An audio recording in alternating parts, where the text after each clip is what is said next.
Si seulement vous êtes en Christ, vous êtes une nouvelle création. Mais il peut arriver que la nouvelle création oublie qui il est en allant vivre dans la débauche. Il peut arriver que la nouvelle création oublie quelle est la position qu'il a et sort du cadre de la justice. Mais cela ne va jamais changer la position qu'il est auprès du Père. La Bible dit, étant entré en lui. La première chose qui nous arrive, lorsque nous arrivons à reconnaître qui Jésus est pour nous, nous nous humilions. Si vous n'êtes pas encore humilié, c'est que vous n'avez pas encore reconnu qui est Jésus. Et vous savez, l'humilité précède la gloire. Il y a une partie où nous n'avons peut-être pas dû sauter. C'est la partie où il est parti travailler. La Bible dit qu'il est parti vers un des habitants du pays et il a demandé un travail. Et quel travail on lui a donné? Le travail le plus minable du pays. Aller garder les bourses. Le travail le plus minable. Je vais dire à quelqu'un ce matin, le travail le plus minable devant des hommes peut devenir une grande bénédiction pour vous. Quelqu'un peut vous embaucher et faire de vous laveur de toilette. Et vous regardez, vous savez que c'était le fils d'un riche. Et lui-même, ex-riche. Et souvent cette étiquette-là ne permet pas à plusieurs personnes de se rabaisser plus bas, malgré qu'ils n'ont plus rien. Et peut-être même l'homme de la ville avait entendu parler de lui. Le nouveau riche était venu dans la ville. Vous savez, quand quelqu'un se met à dépenser sans compter, son nom va tellement loin que même dans la maison des riches, on cherche à découvrir qui il est. Et peut-être quand il est venu vers ce riche, le gars a reconnu, oh, est-ce que ça, ce n'est pas l'ancien nouveau riche de la ville? Laisse-moi m'humilier afin qu'il sache c'est quoi être pauvre.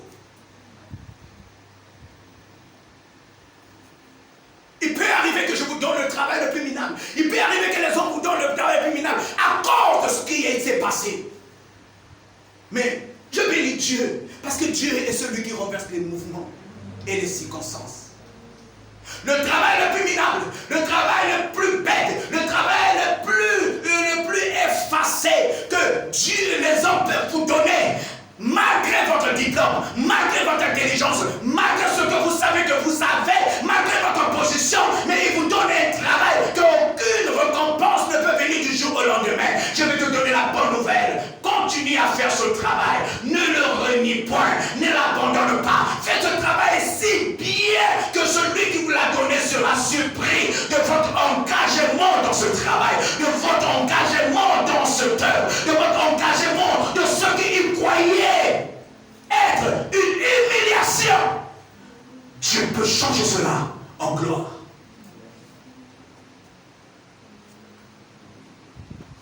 Dieu peut changer cela en gloire. Et c'est quand il est parti faire le travail humiliant qu'il est rentré en soi-même. Parce qu'il a dit, chez mon Père. Chez mon Père.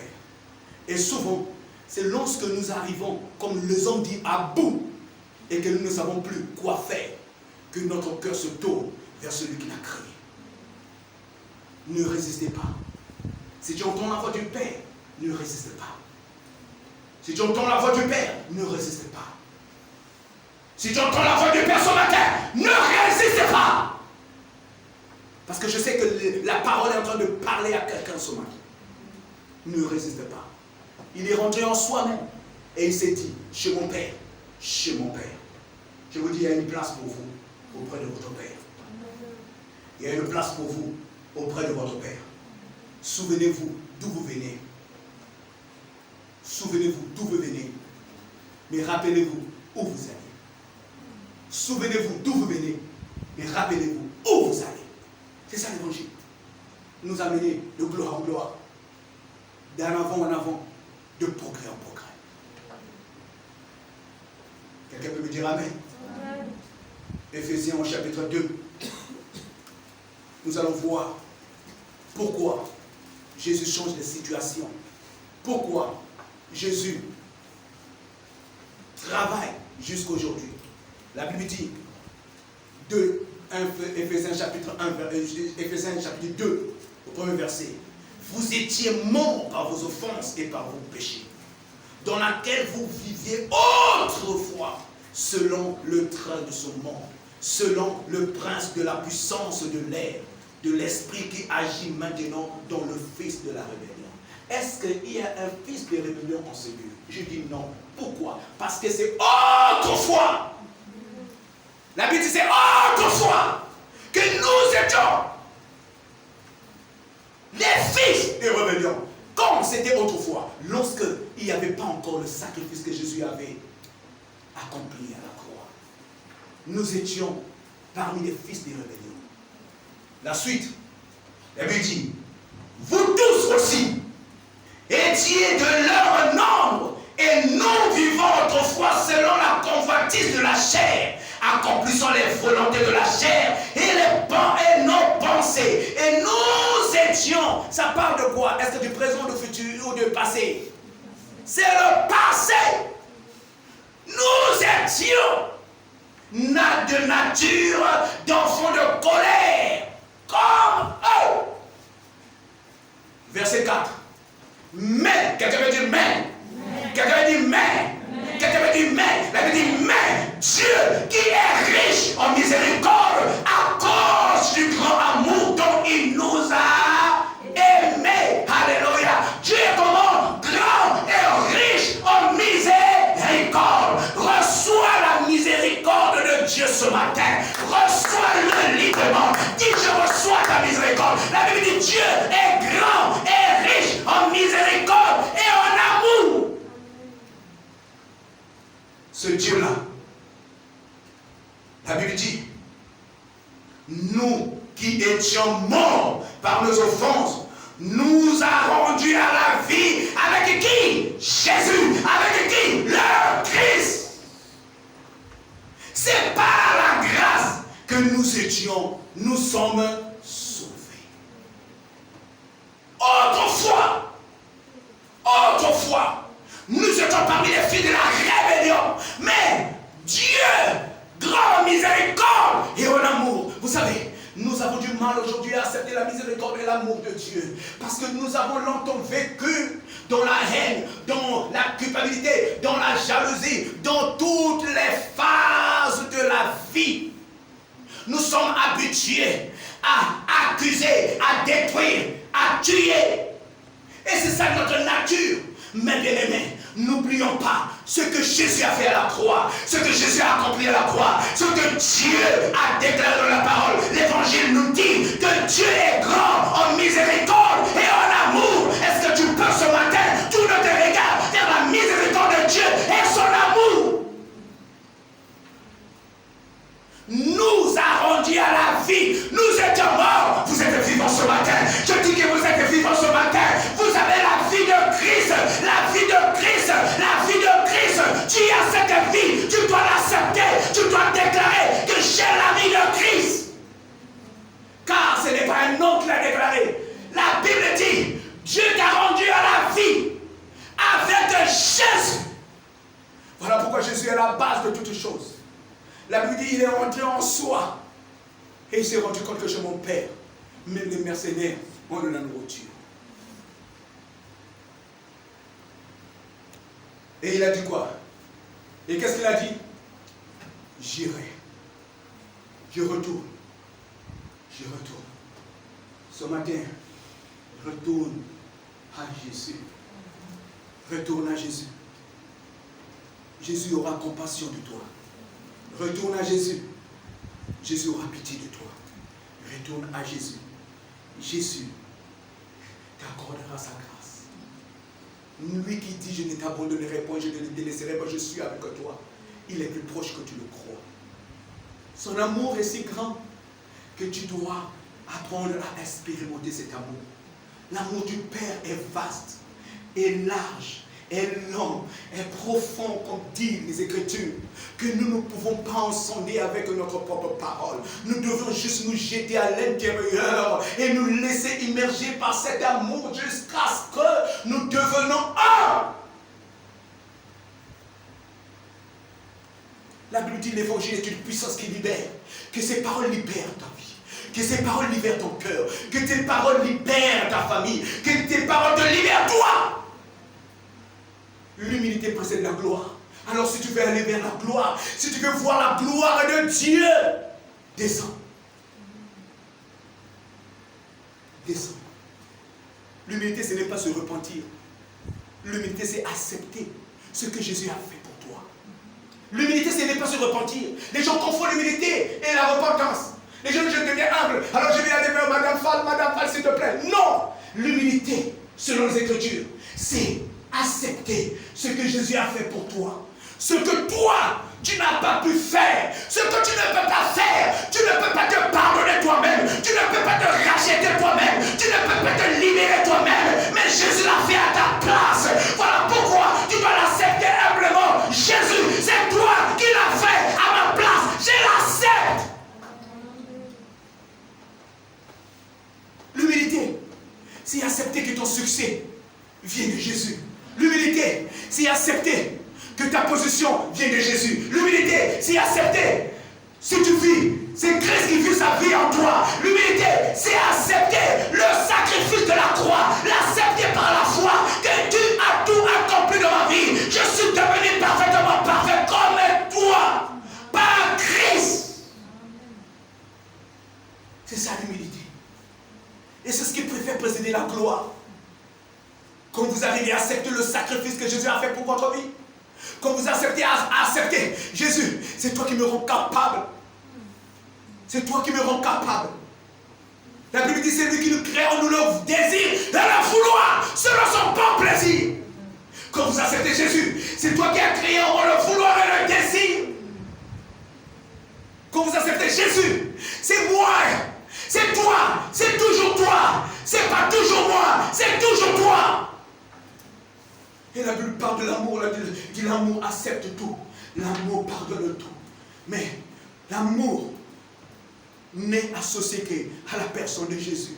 Nous ne pouvons pardonner tout et accepter tout que lorsque nous avons déjà Jésus en nous, lorsque Jésus est plein en nous, lorsque la miséricorde de Jésus est pleine en nous, lorsque nous-mêmes nous avons accepté de nous humilier et croire et accepter que tout se passe par Jésus, que Jésus lui-même est capable et c'est lui qui nous rend capable. C'est en ce moment que nous pouvons nous lever et ouvrir les bras et dire,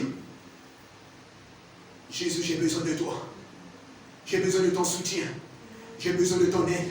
Le fils cadet s'est rendu compte que c'est ni par la force, ni par l'argent, ni même par l'héritage qu'il pouvait lui-même se sauver s'il ne se tourne pas vers le Père. Le Père représente Jésus en ce matin. Le Père représente Jésus en ce matin.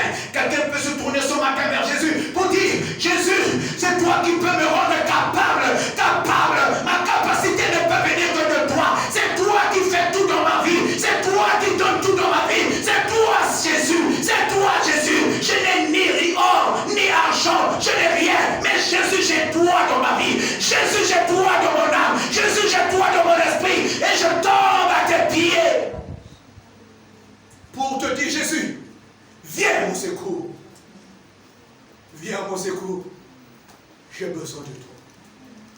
J'ai besoin de toi. J'ai besoin de toi. Voilà la prière du fils cadet. Il est reparti vers le Père. Il est reparti vers le Père.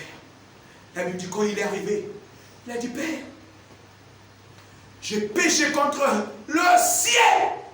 J'ai péché contre toi. Il parlait à qui? Au Père. Il dit, j'ai péché contre le ciel.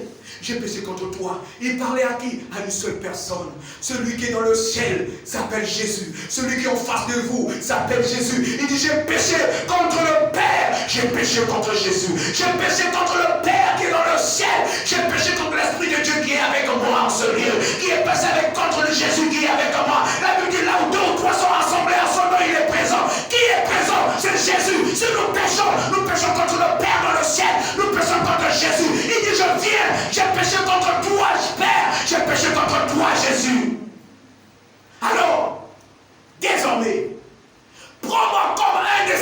mercenaire. Prends-moi comme un de ces mercenaires. Je vous dis, qui est un mercenaire? Le mercenaire, c'est celui qui travaille pour lui-même. Le mercenaire, c'est celui qui voit que ses propres intérêts. Le mercenaire, c'est celui qui est dans un groupe, mais qui travaille pour lui. Vous pouvez faire partie de un groupe, mais vous travaillez pour lui. Le mercenaire, c'est celui qui, quand ses intérêts sont menacés, le mercenaire cherche à garder son poste, pas pour le groupe, mais pour lui-même. Et lui, c'est ça le mercenaire. Il dit, traite-moi comme ce mercenaire. Mais vous savez, le père, malgré qu'il savait qui étaient les mercenaires, le comportement des mercenaires, continuez à donner le pain, continuez à nourrir les mercenaires, continuez à leur donner tout ce qu'il faut. Est-ce que quelqu'un m'entend ce matin? Donc ce n'était pas ce qu'ils étaient qui pouvaient enlever l'amour et la considération que le père avait pour ses mercenaires. Je vous dis, voilà pourquoi le fils prodigue a dit, parce que le père, le fils cadet a dit, traite-moi comme ces mercenaires. Je sais que je ne peux plus être le fils, mais au moins les mercenaires qui commettent des bêtises, les mercenaires qui commettent des gaffes, les mercenaires qui te volent, les mercenaires qui travaillent pour eux, tu continues à les aimer, tu continues à les aimer, tu continues à les aimer, tu continues à les faire travailler, tu continues à les bénir. Traite-moi comme des mercenaires. Voilà pourquoi il s'est tourné vers le Père pour dire, traite-moi comme un mercenaire. Peut-être aujourd'hui votre prière a été devant le Père. Seigneur, je ne suis plus digne. Je ne suis plus digne. Je ne suis plus digne. Oui, beaucoup de gens le disent souvent. Je ne suis plus digne. Mais vous savez, nos pensées sont tellement éloignées des pensées du Père que lorsqu'il considère qui est l'homme pour lui, alors le Père met sa justice en jeu. Le vendredi venez, je vais vous parler de pourquoi Satan nous combat. Je viens de découvrir au fait, le combat, comme dit le livre d'Exode, n'a jamais été entre Satan et nous. Jamais. Le combat était toujours entre Dieu et Satan. Et nous sommes comme des boucs émissaires. Quand les deux éléphants se battent, ce sont des herbes qui souffrent. Et nous allons découvrir. Et ensuite, nous allons découvrir comment ne plus jamais s'engager dans un tel combat, mais vivre la vie en abondance que Jésus a amenée. Et quand tu vas arriver à comprendre cela, bien aimé, ta vie va prendre de l'excellence. Ta vie va prendre de l'envol. Comme maintenant, ma vie est en train de prendre de l'envol. Parce que je suis arrivé à comprendre que ce n'a jamais été mon combat. Parce qu'il ne m'a jamais créé pour venir combattre. La seule chose qui a amené Dieu de me créer, c'est pour que je sois un adorateur, que je le représente et que moi, je l'adore. En aucun moment, Dieu a parlé de m'engager dans un combat que lui-même, il connaît le but, l'origine et la fin. Revenons dans notre test. Est-ce que quelqu'un peut dire Amen? Est-ce que je peux acclamer ta foi pour le Seigneur?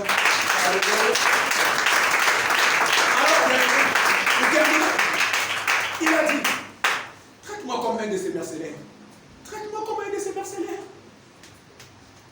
Mais la réponse du Père, alléluia, j'aime la réponse du Père. Voilà pourquoi j'aime Jésus. Voilà pourquoi je m'attache à lui aujourd'hui. Écoute, je peux dire comme Job, mes oreilles ont entendu parler de lui il y a des années. Maintenant, je vois Jésus en œuvre dans ma vie. Voilà pourquoi je peux dire ces choses, le parler très haut. Parce que Jésus a montré son amour à travers ma personne.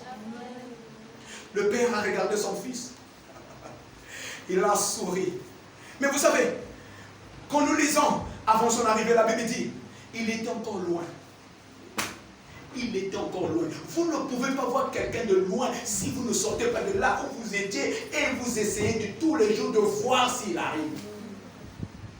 Le Père savait qu'aujourd'hui vous devez revenir à lui. Je dis que le Père savait qu'aujourd'hui, quelqu'un devait revenir à lui tel qu'il est.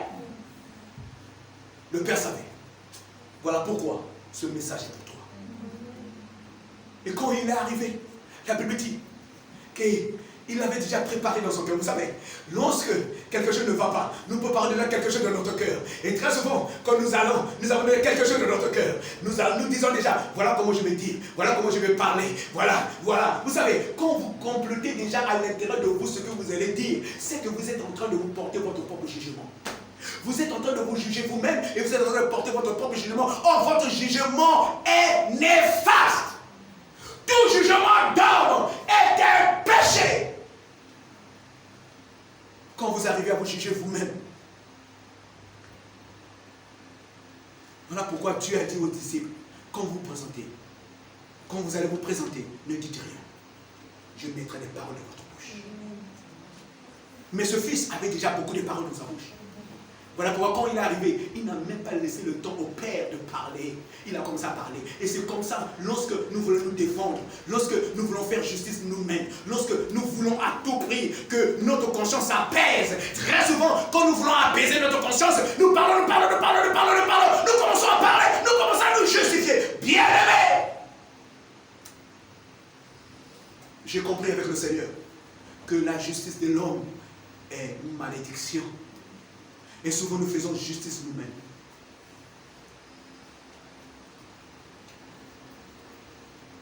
Mais je rends grâce à Dieu. C'est que le Père a regardé l'enfant. Et pendant qu'il parlait, le Père le regardait, il souriait. Et à la fin, le Père ne s'est même pas adressé à lui. Le Père s'est retourné et dit, amenez le manteau. Amenez quoi le manteau? Amenez la bague. Amenez les sandales, mettez-lui une bague, mettez-lui un manteau, mettez-lui les chaussures aux pieds, car celui qui était perdu est revenu, celui qui était perdu est revenu. Redonnez-lui sa position, remettez-lui dans la position initiale, remettez-lui dans cette position qu'il avait perdue quand il est parti, mais cette position est pour lui la position que j'ai toujours eue. C'est mon fils, c'est mon sang, c'est mon ADN, rien n'a changé. Il est parti, il est revenu. Remettez-lui la position qu'il a toujours eue malgré son absence. Ah, pourquoi, mes amis? Dieu n'attend que toi. Dieu n'attend que toi. L'évangile est une puissance qui libère. Quelqu'un est en train d'être libéré ce matin d'une captivité. Quelqu'un est en train d'être libéré ce matin d'une addiction. Quelqu'un est en train d'être libéré ce matin d'un jugement. Quelqu'un est en train d'être libéré ce matin dans une pensée qui lui a gardé obscure. L'évangile doit te libérer. Et l'évangile doit te faire propulser. L'évangile doit t'amener en haut. Là où Dieu t'attend. Prochainement, nous parlerons du manteau, de la bague et des chaussures. Afin que nous arrivions à comprendre que vous avez besoin de ces choses afin de régner avec le Père. Car ce que le Père veut, c'est que nous régnons avec lui. Quelqu'un peut dire Amen. Amen. Quelqu'un peut dire Amen. Amen. Quelqu'un peut dire Amen. Amen. Quelqu'un peut dire très fort Amen. Amen. Acclame le Seigneur ce soir. Alléluia.